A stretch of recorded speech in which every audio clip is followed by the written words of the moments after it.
আজ একটা ম্যাজিক্যাল দিন। পুরো দিনটাই আমাকে সারপ্রাইজ দিয়ে যাচ্ছে।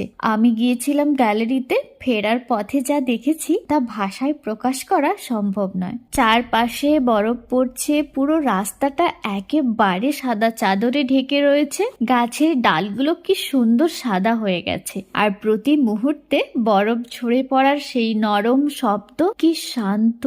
যদিও বাইরের টেম্পারেচার ছিল -10 ডিগ্রি সেন্টিগ্রেড, এত ঠান্ডার মধ্যেও আমি স্নোফল পুরোপুরি এনজয় করছিলাম। মনে হচ্ছিল ছোটবেলার বৃষ্টি ভেজার দিনগুলোতে ফিরে গেছি। তবে প্রচন্ড ঠান্ডায় আমার হাত পা যেন জমেই যাচ্ছিল। তার মধ্যেও আমি লাফালাফি করছিলাম, কারণ এমন সুযোগ আমি আর পাবো না। কারণ বরফ পড়লে তো আর বাড়ির থেকে বেরোনো হয় না, তাই এটা আমার কাছে সুবর্ণ সুযোগ। তবে কনকনে ঠান্ডা হাওয়া, বরফের নরম পরত আর আকাশ থেকে আসা ছোট